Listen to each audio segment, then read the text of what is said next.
Here is the another question of incomplete records, but थोड़ा सा different है. March 2017, paper 22, question number 1. मार्च 2017 में आपसे पूछा था पेपर 22 क्वेश्चन नंबर 1, उसमें एक ही वेरिएंट होता है और थोड़ा सा डिफरेंट सवाल है. यहाँ देख लीजिएगा. Razia is a sole trader, started her business on 1 July selling ladies clothes. आप लेडीज क्लोथ्स बेच रहे थे. Razia did not keep proper books of account but was unable to provide the information. वो डबल एंट्री प्रिंसिपल्स को follow नहीं करती थी. Double entry principles मतलब एज डेबिट क्रेडिट को फॉलो नहीं कर रही थी. और जो इंसान डेबिट क्रेडिट को फॉलो नहीं करता तो उसमें अकाउंटिंग में प्रॉब्लम्स आती हैं. तो आपके पास समरी बैंक अकाउंट दी हुई थी. ये देख लीजिएगा. बैंक अकाउंट इस तरीके से बनता है, बना दिया. और जितनी मेरी अंडरस्टैंडिंग है कि ये बैंक की डेबिट साइड यानी पैसे का आना, बैंक की क्रेडिट साइड पैसे का जाना. एग्री. पैसे क्या क्या आए आपके पास? कैपिटल इंट्रोड्यूस हुआ है, कैश बैंक हुआ है, पेमेंट आपने कर दी, शॉप रेंटल दे दिया, शॉप फिक्सचर्स खरीद लिया, मोटर व्हीकल परचेज कर ली, मोटर एक्सपेंस कर लिया, लाइट कर लिया.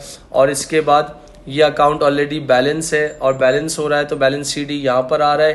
तो बी डी यहाँ आने का मतलब क्या है ये भी देख लीजिए. बी डी यहाँ आने का मतलब क्या है? 4330 विच मीन्स कि ये कहाँ जाएगा? बैलेंस शीट के अंदर करंट लाइबिलिटी में बैंक ओवरड्राफ्ट बन जाएगा. एग्री. तो सर यहाँ तक की इन्फॉर्मेशन तो मैंने पढ़ ली, कोई ऐसा कोई तकलीफ दे वाली इन्फॉर्मेशन नहीं है. इसके बाद टोटल रेवेन्यू कितना दिया हुआ है? 92,600 which were made for cash. इसका मतलब जो रेवेन्यू है वो all sales were made for cash. Credit कहीं भी नहीं है तो इसका मतलब क्रेडिटर अकाउंट बनाने की जरूरत नहीं है. सही है भाई. दूसरी बात देख लेना. Razia kept no record of her cash drawings के कितना विड्रॉ करती है अपनी ज़ात के लिए, उसका भी कोई रिकॉर्ड नहीं है. सही है भाई. इसके बाद द फॉलोइंग एक्सपेंसेस, ये बड़ी इंपॉर्टेंट बात है प्लीज़. द फॉलोइंग एक्सपेंसेस क्या? Following expenses were paid from cash takings. मैंने कहा था जब भी टेकिंग का वर्ड आए तो याद रखना, मैप भाई ने कहा था कि टेकिंग का मतलब क्या होता है? सेल्स. तो इसका मतलब जब फॉलोइंग एक्सपेंसेस वर पेड, भाई ये एक्सपेंसेस मैंने तब पे किए हैं जब मेरे पास सेल्स हुई, यानी कैश टेकिंग्स हुई, सेल्स हुई before the money was banked. तो मनी जो है बैंक में जमा करा दी थी. ये रही मनी बैंक में जमा करा दी. कुछ पहले सेल हुई तो ये पैसे बैंक में जमा करा दिए. मैंने कहा गले में रखूंगा, बॉक्स में रखूंगा तो खर्च हो जाएंगे, तो बैंक में डाल दिए. सही है. कैश चला गया, बैंक बढ़ गया. एग्री. इसके बाद बाकी सेल्स हुई तो मेरे बाबा ने मुझे कहा अब बेटा सेल्स हो ना तो आप क्या करना, जनरल एक्सपेंस को कर देना. तो सेल्स हुई तो एक्सपेंस हुआ था ना. फिर उसके बाद मैंने कहा फिर सेल्स हो तो वेजेस पे कर देना. तो इसका मतलब अगर देखा जाए, कॉमन सेंस यूज़ किया जाए, थोड़ी सी अकल यूज़ की जाए तो this is a part of क्या? Cash sales. सेल्स हुई तो सामान आया होगा. हाँ. तो इसका अगर कॉमन सेंस इसकी जनरल एंट्री बनाना चाहूँ, ज़रूरत नहीं है बट बनाना चाहूँ तो जनरल एक्सपेंस डेबिट 950 से और वेजेस डेबिट 2870 से और सेल्स क्रेडिट, यानी सेल्स के जो पैसे आए थे वो क्रेडिट. मगर बनाने की फ़िलहाल ज़रूरत नहीं है, सिर्फ बता रहा हूँ. कैश इन हैंड कितना मेरे हाथ में पड़ा हुआ है? 1250. डन. तो भाई अब तुम्हारी रिक्वायरमेंट क्या है, तुम्हें देखना क्या बोला है. प्रिपेयर कैश का अकाउंट बनाओ. आगे क्या लिखा है? Clearly showing the value of Razia drawing. Clearly show the value of Razia ने ड्राइंग कितनी की है. तो तुम्हें balance B D C D नहीं कैलकुलेट करना. बैलेंसिंग फिगर से कहाँ करना है? रजिया की ड्राइंग कैलकुलेट करनी है. क्या करनी है? रजिया की ड्राइंग्स कैलकुलेट करनी है. और कितने मार्क्स हैं? 4 मार्क्स मेरे हिसाब से फ्री के हैं. ये देखो, ये बन गया तुम्हारा टी अकाउंट. तो मैंने यहाँ क्या लिख दिया? दिस इज कॉल्ड कौन सा वाला अकाउंट? कैश का account.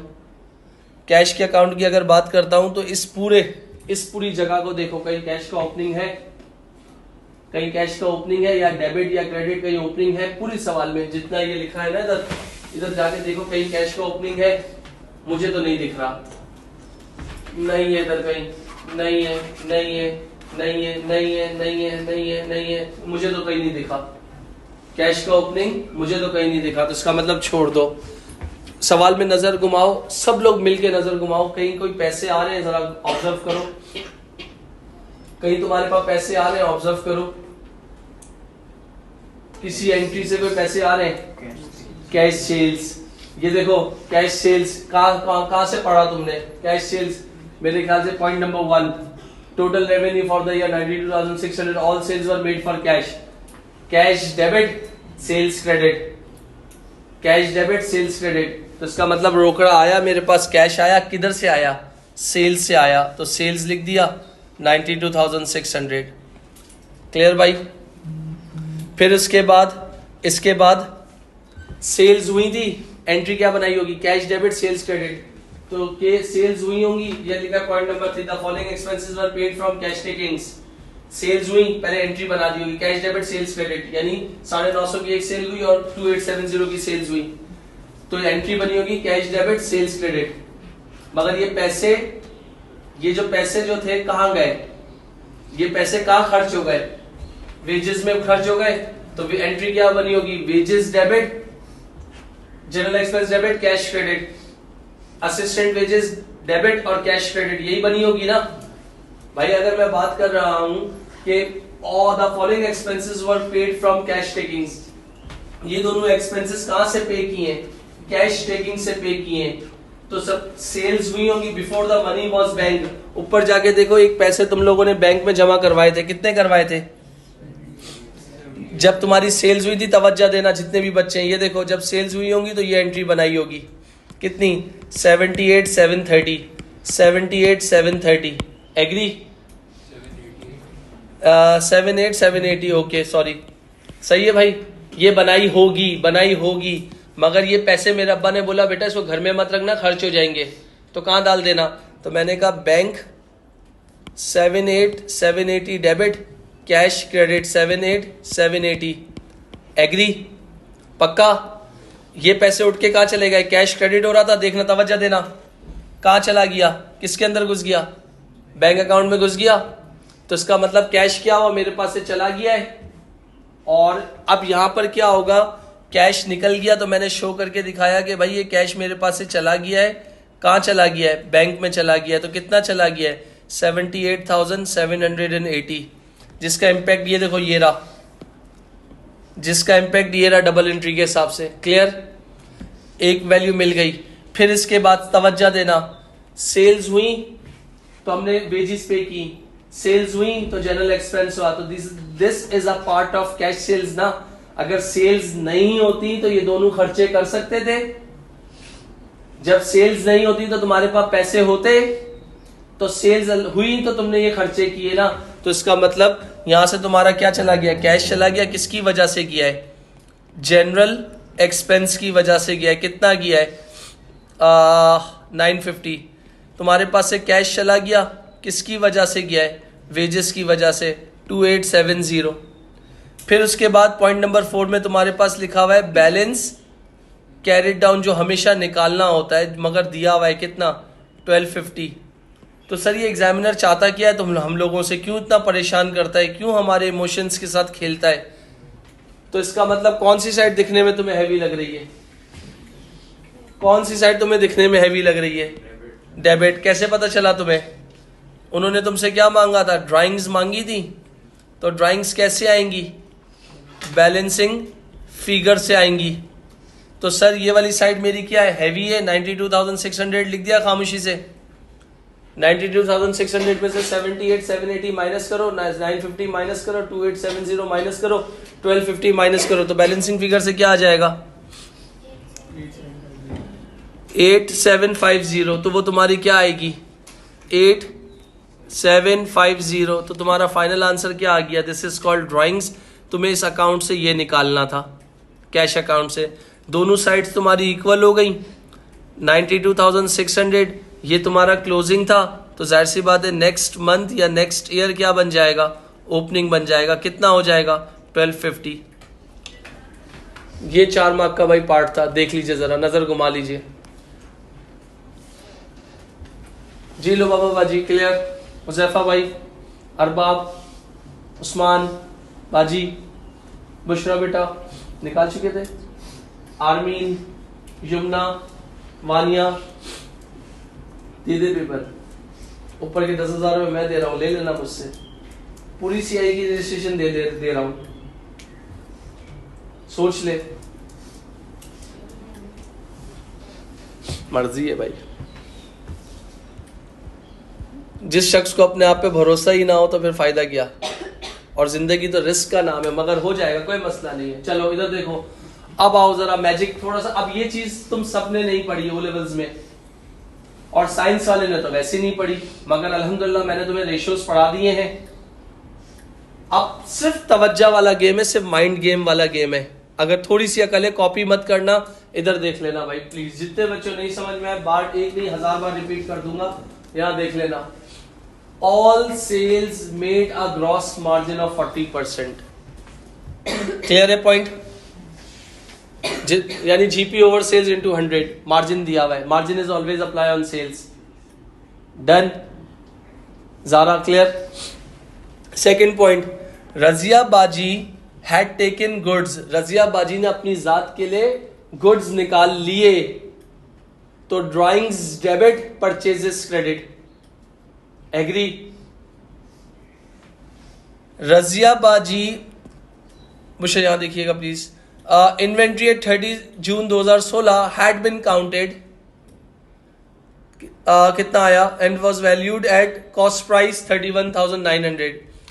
Inventory at 30 June 2016 had been counted, counted की थी, was valued at cost price मतलब सही किया है। प्रूडेंस बाबा की धजिया नहीं उड़ाई। प्रूडेंस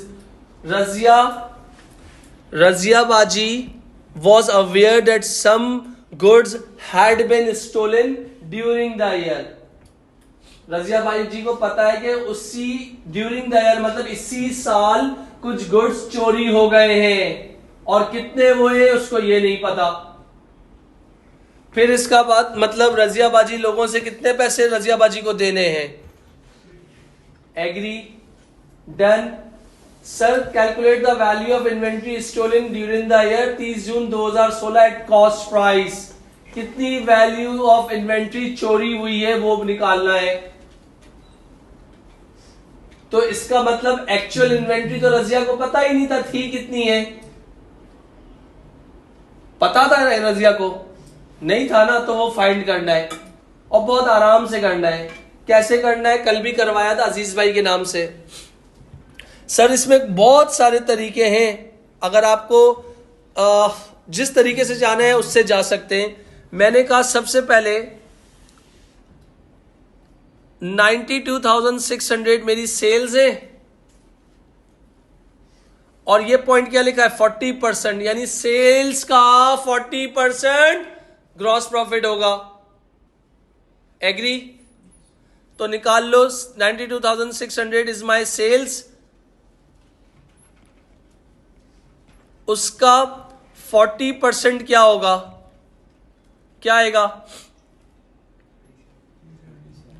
जी भाई? 37040। वो तुम्हारा क्या होगा? ग्रॉस प्रॉफिट होगा। एग्री? सेल्स में से ग्रॉस प्रॉफिट माइनस कर दूंगा तो अकल कहती है क्या आएगा? Cost of sales. कितना आएगा? 55560। एग्री? सवाल में ओपनिंग इन्वेंट्री है? नहीं हो सकती। क्यों नहीं हो सकती? बिजनेस स्टार्ट हुआ है 1 जुलाई को। बात की बात है, वो बाद में देखेंगे। इसके बाद कॉस्ट ऑफ सेल्स आ गया। मैं अपनी मर्जी से अज्यूम कर रहा हूं। अज्यूम क्यों कर रहा हूं? क्योंकि भाई बिजनेस स्टार्ट है, तो स्टार्ट में तो इन्वेंट्री होगी नहीं, तो ओपनिंग इन्वेंट्री क्या है? 0। तो कॉस्ट ऑफ सेल्स आ चुका है, ओपनिंग इन्वेंट्री 0 है, तो परचेजेस निकाल लो। परचेजेस निकाल सकते हो? देखते हैं, कोशिश करते हैं परचेजेस निकालने की। नजर नहीं हटाना भाई, जितने भी बच्चे हो। तो उसके लिए क्या बना देता हूं, creditor account, or we can say that trade payable account. Trade payable का ओपनिंग नहीं है, क्यों लिख रहे हो? आपकी अंडरस्टैंडिंग के लिए लिख रहा हूं. ट्रेड पेबल का क्लोजिंग है कितना है? 8940. पेमेंट टू ट्रेड पेबल कितना है? 8690.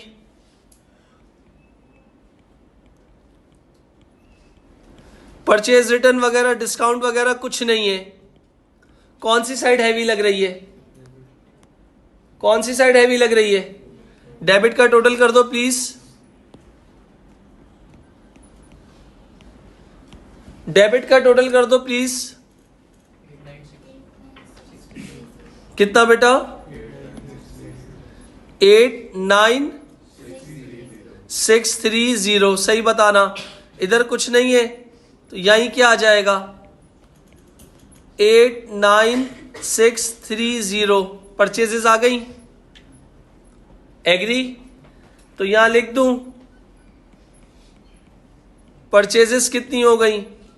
8963. बट ये फाइनल परचेजेस नहीं है. इसमें रजिया बाजी ने कुछ हरकतें की थी.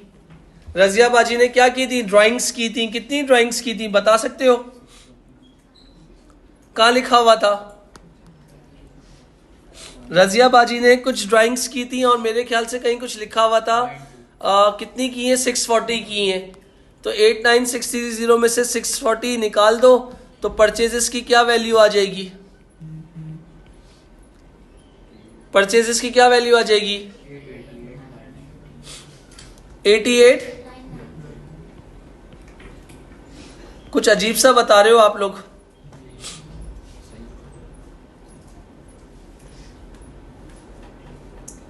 88,990 ये परचेजेस आ गई. डन? नहीं? कहां से रिपीट करूं? कौन सी वो वाली? यहां पर बताओ कौन सी? वहां पर जो ड्राइंग्स निकाली हैं वो कैश अकाउंट से, वो ओवरऑल ड्राइंग्स हैं. वो बैलेंस शीट एसओएफई में जाती हैं बॉस. और यहां पढ़ो क्या लिखा हुआ है. During the year Razia had taken goods. Goods मतलब परचेजेस कम हुए. परचेजेस कम हुई और ड्राइंग्स बढ़ गई. अगर एसओएफई बोला जाता, ये देखिएगा, तो ये जो तुमने ड्राइंग्स निकाली थी ना 8750 प्लस 640, वो एसओएफई में इक्विटी पोर्शन में चली जाती. डन है भाई? बाकी कहीं पे स्टक तो नहीं हुए? चलो यहां तक सब लोग साथ हो मेरे? जितने बच्चे हैं सब लोग साथ हो मेरे? अब ये सारी मैंने वर्किंग की है, अपनी जिंदगी को आसान बनाया है. तो अब मैं इधर आप लोगों से एक छोटी सी बात कहता हूं. ओपनिंग इन्वेंट्री कितनी थी मेरे पास? ओपनिंग इन्वेंट्री जो कि कब की थी बेटा? 1 जुलाई 2015. 1 जुलाई 2015 कितनी थी? 0. परचेजेस कितनी की थी आप लोगों ने? 88,990. जो कहां से आई थी? ये रही. परचेजेस के बाद कॉस्ट ऑफ सेल्स कितना आया था? 55560. कॉस्ट ऑफ सेल्स हमेशा किस में होता है? माइनस में. इसको जब इन सबको सॉल्व कर लेंगे तो मेरे पास क्या आना चाहिए? क्लोजिंग इन्वेंट्री आनी चाहिए ना, जो कि फिलहाल नहीं है. फिर इसके बाद रजिया को इस बात का पता है कि इन्वेंट्री कोई ना कोई चोरी तो हुई है और वो उस बेचारी को नहीं पता. इसके बाद तुम्हारे पास इधर देखना जरा, क्लोजिंग इन्वेंट्री दी हुई है. कौन सी दी हुई है भाई? 30 जून 2016. एग्री? जो कि कितनी दी हुई है? 31,900. चोरी होने से पहले कितनी थी?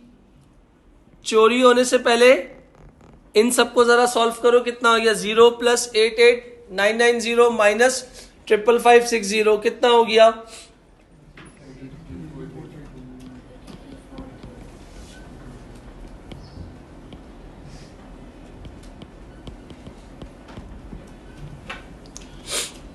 कितना आ रहा है?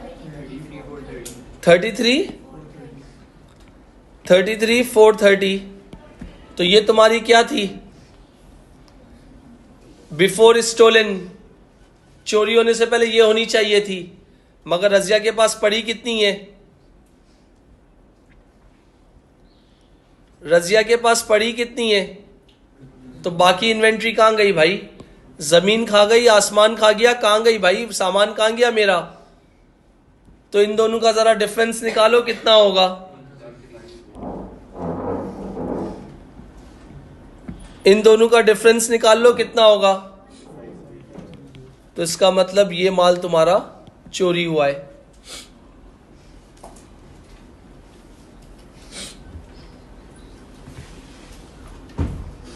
कितने मार्क्स की वर्किंग थी? 4 मार्क्स। बुशरा, फॉरवर्ड बैकवर्ड में अगर ये दिया हुआ होगा, वो कहेगा ओपनिंग निकालो या ये वाली निकालो, तो जो चीज प्लस हो रही है वो माइनस हो जाएगी, जो माइनस होगी वो प्लस हो जाएगी। मुझे कोई जल्दी नहीं है, पूरी चीज आपके सामने है। और this is the very very very very important topic for question number 1 financial accounting. Company या इनकम्प्लीट रिकॉर्ड्स या पार्टनरशिप। पहला पार्ट कैश अकाउंट था, दूसरा पार्ट ये था। मैं आपने सर क्या किया? मैंने कॉस्ट ऑफ सेल्स निकाल लिया, स्टेप नंबर 1। ओपनिंग इन्वेंट्री को 0 कह लिया, परचेजेस निकाल ली क्रेडिटर अकाउंट से, ड्राइंग्स माइनस कर दी। उस्मान का सवाल था, आपने पुरानी वाली जो 8750 ड्राइंग्स क्यों नहीं माइनस की? भाई वो ओवरऑल थी। सर अभी क्या हुआ था? गुड्स निकले थे, तो गुड्स के जो निकले थे वो माइनस किया। अगर एसओएफई बनाने का बोलता तो ये वाले 640 और जो कैश अकाउंट से निकले 8750, दोनों को मर्ज करके वो total drawings opening capital plus profit minus drawings कर देता। डन। कोई मसला? रिकॉर्डिंग भी चल रही है, आप घर जाके खुद भी देख सकते हो, बट इंशाल्लाह जरूरत पड़ेगी नहीं रिकॉर्डिंग देखने की। समझ लो क्या? 30-40 मिनट्स में मैंने सिर्फ ये 2 पार्ट्स करवाए, पूरा क्वेश्चन भी अभी नहीं हुआ, तो अब मैं थोड़ा तेज जाऊंगा। इधर देख लीजिएगा क्योंकि पूरा क्वेश्चन कंप्लीट करना है। यहाँ क्या लिखा हुआ है? एट 30 जून 2016 एक्सपेंसेस अक्रूड है। अक्रूड मतलब इस्तेमाल कर लिया है, पैसे नहीं दिए। नॉन करंट एसेट की शॉप फिक्सर्स की डेप्रिसिएशन है 15% आरबीएम से। इसके बाद मोटर व्हीकल जो है स्ट्रेट लाइन से। Annual charge, annual charge, annual charge, annual charge, charge मतलब शॉप रेंटल का एक्सपेंस दिया हुआ है। तो सर अब क्या बनाना है? वही गिरसिपिटी बकवास इनकम स्टेटमेंट बनानी है। और इनकम स्टेटमेंट बनाने के लिए मुझे थोड़ी सी तुम लोगों की हेल्प चाहिए, मुझे आती नहीं है, तो तुम अगर मेरी थोड़ी सी हेल्प कर दोगे तो मेरे लिए इजी हो जाएगा। कैलकुलेटर हाथ में रखना। इनकम स्टेटमेंट स्टार्ट कहाँ से होती है? रेवेन्यू से। जबरदस्त दोस्तों। तो मैंने यहाँ पर क्या कर लिया? सबसे पहले रेवेन्यू लिख दिया, कितना था? 92,600। फिर क्या होता है? लेस, मैं शॉर्ट फॉर्म इस्तेमाल करूंगा तो आप नहीं करोगे, cost of sales. Cost of sales के बाद क्या आता है? ओपनिंग इन्वेंट्री थी सवाल में? नहीं थी। सर क्यों लिख रहे हो? आपकी अंडरस्टैंडिंग के लिए लिख रहा हूं ताकि आपको कोई मसला ना हो। फिर उसके बाद सर क्या आता है? परचेजेस। सर परचेजेस जो ड्राइंग्स माइनस करने वाली होनी चाहिए 88 जो ऊपर निकाल चुके थे। सर इसके बाद क्या आता है? परचेज रिटर्न नहीं है। सर इसके बाद क्या आता है? कैरेज इनवर्ड नहीं है। फिर इसके बाद सर यहां पर देख सकते हैं परचेजेस के बाद जो आपकी क्लोजिंग इन्वेंट्री जो थी वो एक्चुअल कितनी थी, ये देख लीजिएगा। Less closing inventory. तो अगर मैं आपसे बात करता हूं जो मेरी टोटल जो इन्वेंट्री थी वो कितनी थी? 31,900 जो रजिया ने वो क्या था, और प्लस 1530, टोटल कितनी हो गई थी? 333,430। तो सर इन सबको जरा सॉल्व करो ना, कितना हो जाएगा इन सबको? कॉस्ट ऑफ सेल्स कितना आ गया? 55,560। सर सेल्स में से कॉस्ट ऑफ सेल्स माइनस करो, क्या आ जाएगा? ग्रॉस प्रॉफिट कितना आ जाएगा 37040। सर क्रॉस चेक करना चाहते हो, ये देख लो, ये कॉस्ट ऑफ सेल्स थी, ये ग्रॉस प्रॉफिट था। सर इसके बाद अदर इनकम है सवाल में? मेरे ख्याल से तो नहीं है, तो डायरेक्ट क्या कर दोगे, लेस, डायरेक्ट क्या कर दोगे, एक्सपेंसेस। एक्सपेंसेस बहुत ध्यान से लिखना, वेजेस, वेजेस क्या करोगे, वेजेस ये 2870 थी, वेजेस 2870 थी, ये रही, और नीचे लिखा है कि वेजेस कुछ अक्रूड भी थी, तो सीधा अकाउंट बनाने की जरूरत नहीं है। तो 2870 अक्रूड कितनी थी 120, तो प्लस कर लो कितना हो जाएगा 2990। Shop rental, shop rental direct आपको एडजस्टमेंट नंबर 3 में 21,600 दिया हुआ था चार्ज के नाम से। शॉप रेंटल के बाद और क्या आ गया आपके पास, मोटर एक्सपेंस। मोटर एक्सपेंस कितना है 3140, इसमें भी कोई एडजस्टमेंट नहीं थी, एज इट इज लिख दो। Motor expense 3140। इसके बाद light and heat, light and heat में एडजस्टमेंट होगी। लाइट एंड हीट कितना था 1020 था, और बोला है 150 एक्रूड है, तो लाइट एंड हीट में 1020 प्लस 150 कितना हो जाएगा बेटा जी 1170। लाइट एंड हीट के बाद आ जाओ मोटर व्हीकल की डेप्रिसिएशन पे, वो कैसे निकाल लोगे। मोटर व्हीकल की डेप्रिसिएशन बोला हुआ है, मोटर व्हीकल की कॉस्ट कितनी है 5800, और कोई नया कुछ नहीं खरीदा, तो यहाँ क्या करोगे 5800, रेजिडुअल वैल्यू कितनी है 400, लाइफ कितनी है 5 साल, तो कितनी आ जाएगी डेप्रिसिएशन 1080। डन। यहाँ भी बता देता हूँ 5800 माइनस 400 और डिवाइडेड बाय 5। फिर इसके बाद मोटर व्हीकल के बाद किसकी डेप्रिसिएशन आ जाएगी, फिक्सचर्स की डेप्रिसिएशन। वो कैसे निकलेगी भाई 15% बोला है, आरबीएम मेथड है, तो फिक्सचर्स कितना है 3600, पुरानी डेप्रिसिएशन नहीं दी हुई, तो किस तरह आ जाएगा 3600 का 15% निकालो कितना हो जाएगा जी बेटा 540। अच्छा और क्या बाकी रह गया है जनरल एक्सपेंस, मेरे ख्याल से उसमें भी एडजस्टमेंट नहीं थी शायद, कितना दिया हुआ है जनरल एक्सपेंस 950। और एक आपके पास मेरे ख्याल से स्टोलन इन्वेंट्री थी जो चोरी हो गई, हमारे लिए क्या होगा एक्सपेंस होगा, बिकी तो नहीं, कोई बंदा लेके भाग गया 1530। सारे एक्सपेंसेस का टोटल कीजिए प्लीज, कितना आ रहा है जी बेटा 33,000। कमाता कितने पैसे हूं 37040, खर्च कितने करता हूं, तो डिफरेंस निकाल लो कितना आ जाएगा 40, तो ये क्या कहलाएगा तुम्हारा प्रॉफिट फॉर द ईयर। ये था तुम्हारा 8 मार्क्स, और ऊपर वाला था 8 और 4 12, 12 और 4 कितना हो गया 16, 16 मार्क्स का ये था। फिर उसके बाद तुमसे रेशियो मांगा हुआ है, करंट रेशियो, बट मैं ये अभी फिलहाल करवा नहीं रहा क्योंकि जाहिर सी बात है हमारा टॉपिक क्या है इनकम्प्लीट रिकॉर्ड्स है, टाइम जाया होगा, बट मैं सिर्फ बता देता हूँ। करंट रेशियो का फॉर्मूला क्या होता है, current asset divide by current liability. Current ratio यानी जितने भी करंट एसेट्स हैं, करंट एसेट्स क्या हो सकते हैं इन्वेंट्री क्लोजिंग वाली, trade receivables, other receivables, bank और कैश, और करंट लायबिलिटी में ट्रेड पेबल, बैंक ओवरड्राफ्ट और other payables. Liquid asset ratio का फॉर्मूला क्या है, current assets minus closing inventory divide by current liability. और फिर name two other ratios of business to calculate the explain it's liquidity position. ये 2 ratio हो गए जो लिक्विडिटी के और कौन से होते हैं, करंट रेशियो हो गया, क्विक रेशियो हो गया। तीसरा कौन सा होता है वर्किंग कैपिटल यानी current asset minus current liability, 3 हो गए। चौथा कौन सा होता है रेट ऑफ इन्वेंट्री टर्नओवर, जिसका फॉर्मूला क्या है cost of sales divide by average inventory, times में आ गया। अगर डेज में चाहिए तो average inventory divide by cost of sales into 365। 2 और बता दिए, तीसरा भी बता देता हूँ ट्रेड रिसीवेबल टर्नओवर, तो trade receivable over credit sales multiply by 365। एक और बता देता हूँ trade payable turnover equal to trade payable divide by credit purchase multiply by 365। तो 2 मार्क इसके, 2 मार्क इसके, 2 मार्क इसके। 2 लिमिटेशंस बता दो, लिमिटेशंस मतलब डिसएडवांटेज बता दो। आपके पास डिसएडवांटेज में क्या होगी कि रेशियोज जो है हिस्टोरिक डाटा के बेस पे कैलकुलेट किया जाता है, और अगर जरा सा भी डाटा आपने जो डाटा कलेक्शन है इनएक्यूरेट की तो जिसकी वजह से रेशियो जो है आपकी गलत आ जाएंगे। जब गलत आ जाएंगे तो आपकी डिसीजन मेकिंग क्या हो जाएगी, रॉन्ग हो जाएगी। फिर उसके बाद यहां पर आ जाओ, आखिरी पार्ट जो कि बहुत इंपॉर्टेंट है। 16 और ये कितने थे, 2 2 4 2 6 8, 16 और 8 कितने हो गए, 24।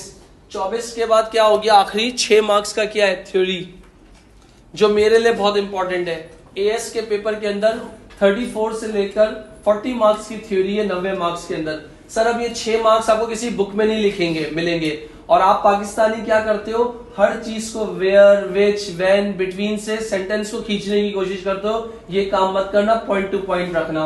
Razia brother has suggested that Razia should increase the markup on her goods. Razia के भाई ने बताया कि भाई तुम मार्कअप ऑन गुड्स, मार्कअप मतलब प्रॉफिट्स, ऑन हर गुड्स यानी प्रॉफिट्स बढ़ा दो। सही है, तो एडवाइस रजिया वेदर और not she should increase the markup on her goods, justify your answer by discussing advantage and disadvantage of doing this. अगर आप बढ़ा रहे हो तो 2 एडवांटेज बताओ और 2 डिसएडवांटेज बताओ और एक अपना ओपिनियन बता दो। तो अगर तुम for example markup on goods बढ़ाने जाते हो ना, तो तुम्हारे पास, अगर मैं तुमसे छोटी सी बात बोलता हूं आपके पास, तो इस वाले क्वेश्चन में तुम्हें क्या लिखना होगा, तुम स्टक भी होगे। फॉर इंक्रीजिंग मार्कअप, अगर मार्कअप इंक्रीज करोगे ना तो तुम्हारा जो ऊपर जो बैंक अकाउंट दिया हुआ था ना, तो उससे तुम्हारा ओवरड्राफ्ट खत्म हो जाएगा, क्योंकि तुम्हारे पास पैसे आएंगे, लिक्विडिटी आएगी। पहली पॉइंट। दूसरा पॉइंट क्या है, इंक्रीज ग्रॉस प्रॉफिट, अपने ग्रॉस प्रॉफिट को बढ़ा दो, यानी कॉस्ट कम कर दो। जब कॉस्ट कम कर दोगे तो सेल्स ऑटोमेटिकली बढ़ जाएंगी, या कोई प्रमोशन स्कीम दे दो, या एक्सवाइजेड कुछ और कर दो। इंप्रूव लिक्विडिटी, अपनी लिक्विडिटी को इंप्रूव करो, सेल नॉन करंट एसेट्स कर दो। कोई रिड्यूस ड्राइंग्स देखो, ड्राइंग्स 8750 की ड्राइंग्स कर दी, फिर 950 की और ड्राइंग्स कर दी, जिसकी वजह से तुम्हारा ओवरड्राफ्ट बढ़ा तो तुम्हें लिक्विडिटी प्रॉब्लम आया। फिर इसके बाद मे अनेबल टू इंक्रीज ड्राइंग्स आपके पास। फिर उसके बाद अगेंस्ट, अगर आप अगेंस्ट जा रहे हो तो लूज कस्टमर्स, आप कस्टमर लूज कर सकते हो। आप लोग हमेशा सस्ता प्रोडक्ट देखेंगे, अच्छा प्रोडक्ट देखेंगे। May not be able to sell, आप अपने सही तरीके से उसको बेच नहीं सकोगे। Hard to decide the product, this may be applied to competitors may enter, need to consider competitor price. अगर आप अकेले काम कर रहे हो तो कर सकते हो, मगर अगर आपका कंपेटिटर है और आपने अगर ये चीज की है तो जाहिर सी बात है आपको लोग प्रेफर क्यों करेंगे, वो लो प्राइस पे जाएंगे। तो आपको इसमें बताना है कि 2 एडवांटेज 2 डिसएडवांटेज और अपना ओपिनियन बताना था। तो 6 मार्क्स के अंदर ये लिखना है आपको। तो ये पूरा आपके पास